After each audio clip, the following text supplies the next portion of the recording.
जय माता दी दोस्तों, मैं आचार्य विजय तनेजा अपने यूट्यूब चैनल जय माता दी ज्योतिष केंद्र में एक बार फिर से आपका स्वागत करता हूँ। हम ज्योतिष पाठ 10 तक पढ़ चुके हैं। आज हम ज्योतिष पाठ 11 का अध्ययन करते हैं। मैं उम्मीद करता हूँ कि आप नोट्स लिख रहे होंगे और समझ रहे होंगे। यदि कुछ समझ नहीं आ रहा है तो आप कभी भी दिए हुए नंबरों पर फ़ोन करके पूछ सकते हैं। हम भाव की बात कर रहे थे और अष्टम भाव तक हम पढ़ चुके थे कि अष्टम भाव तक कौन सा भाव क्या क्या कारकत्व हमें दर्शाता है, कि कौन सा डोमेन कौन से भाव द्वारा प्रदर्शित किया जाता है। आज हम 9वें भाव से 12वें भाव तक का अध्ययन करेंगे। सबसे पहले 9वां भाव या 9th हाउस। 9th हाउस हमारे लक का भाव है, हमारी डेस्टिनी का भाव है, हमारे भाग्य का भाव है। आपको आपका भाग्य कितना सपोर्ट करेगा जीवन में, आपको आपका भाग्य कितना सपोर्ट करेगा जीवन में, यह 9th हाउस ही बताएगा। कर्म और भाग्य दोनों का 50-50% का रेशियो चलता है। किसी भी परिणाम को आने के लिए, किसी भी रिजल्ट को एक्टिवेट होने के लिए दो चीज़ें होती हैं, भाग्य और कर्म। भाग्य और कर्म का 50-50% योगदान होता है। तो जो भाग्य का 50% है वो यहाँ से आपको पता चलेगा कि भाग्य कितना आपका साथ देगा और कितना आपका साथ नहीं देगा। यदि भाग्य अच्छे स्थान पर बैठा हुआ है, यदि भाग्य भाव में शुभ ग्रह बैठे हुए हैं, शुभ ग्रह की दृष्टि आ रही है, तो भाग्य आपका ज़्यादा साथ देगा। इसके विपरीत आपका भाग्य कम साथ देगा। ये कैसे सेट करते हैं, कैसे देखते हैं, वो अपन बाद में बात करेंगे। फ़िलहाल आप इतना याद रखें, 9th हाउस से भाग्य या डेस्टिनी या लक देखा जाता है। इसके अलावा व्यक्ति के पिता कैसे होंगे,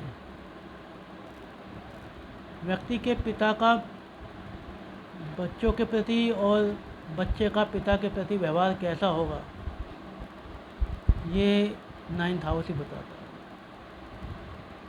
पिता का स्टेटस क्या होगा, ये 9th हाउस बताता है। धर्म के बारे में जानकारी देता है 9th हाउस। व्यक्ति किस प्रकार की धार्मिक क्रियाकलापों में उलझा हुआ होगा या व्यक्ति किस प्रकार की धार्मिक क्रियाकलाप करेगा, ये 9th हाउस ही बताता है।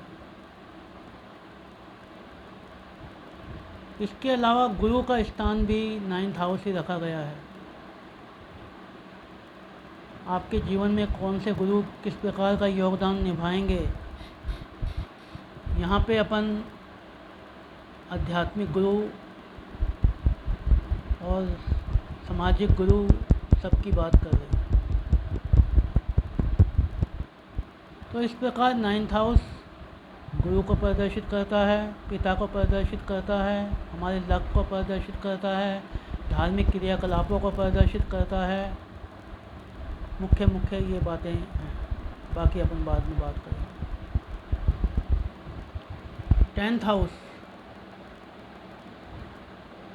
या 10वां घर।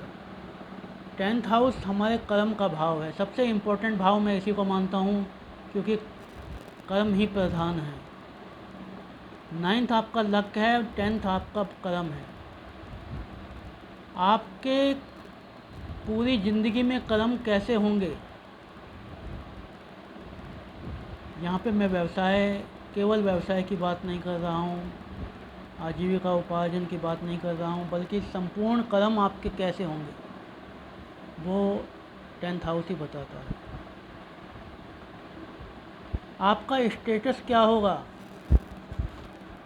आपका स्टेटस क्या होगा, ये 10th भाव ही बताएगा।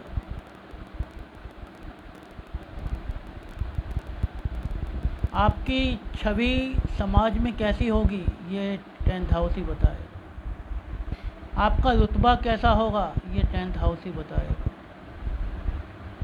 इसके बाद 11th हाउस या 11वां घर हमारे लाभ को बताता है, प्रॉफिट, गेन।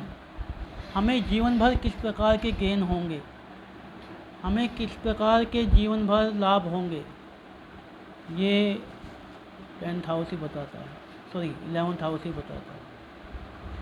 इसके अलावा व्यक्ति कौन सी सामाजिक क्रियाकलापों में उलझा हुआ होगा, कौन से सामाजिक संगठन से जुड़ा हुआ होगा, उसका सोशल सर्किल कैसा होगा, ये भी आपको 11th हाउस ही बताता है। 11th हाउस बड़े भाई बहनों का भी घर है। यदि हमें ये जानना है कि व्यक्ति के बड़े भाई बहन कैसे होंगे, किस प्रकार का वो व्यवहार करेंगे, ये 11th हाउस ही बताएगा।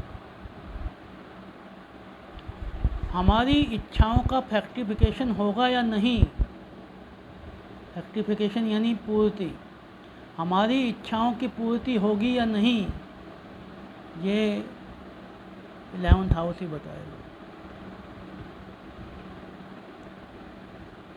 तो इस प्रकार एक चीज़ और, मित्रों को भी हमारा 11th हाउस ही बताता है कि हमारे मित्र कैसे होंगे। 3rd हाउस और 11th हाउस और 7th हाउस, ये तीनों मित्रों को बताते हैं। क्या अंतर होता है, इसके बारे में अपन बाद में बात करेंगे। इसके बाद हम आ जाएं 12th हाउस, जोडियाक का लास्ट साइन या लास्ट भाव 12th हाउस। मैंने आपको बताया था पूरा जो जोडियाक है, पूरा जो ग्रह चक्र है, वो 12 भागों में डिवाइड किया गया है। तो 12वां व अंतिम भाव क्या है, एक्सपेंस का भाव है। किसका भाव है, एक्सपेंस, हमारे खर्चे, व्यय को बताता है। हम खर्चे कहाँ कहाँ करेंगे, किन किन चीज़ों पे करेंगे, ये 12th हाउस से ही पता चलेगा। इसके अलावा हॉस्पिटल, दवाइयाँ, लॉसेस के बारे में भी 12th हाउस ही बताएगा। हम लॉस क्या करेंगे, क्या खोएंगे हम, ये 12th हाउस में ही 12th हाउस ही बताएगा। इसके अलावा दवाइयाँ किन किन कौन कौन सी आएंगी, हॉस्पिटल हम कब कब भर्ती होंगे, ये 12th हाउस ही बताएगा। इसके अलावा इन्वेस्टमेंट का भाव भी है। आप किस क्षेत्र में इन्वेस्टमेंट करके ज़्यादा गेन कमा सकते हैं, ये 12th हाउस ही बताता है।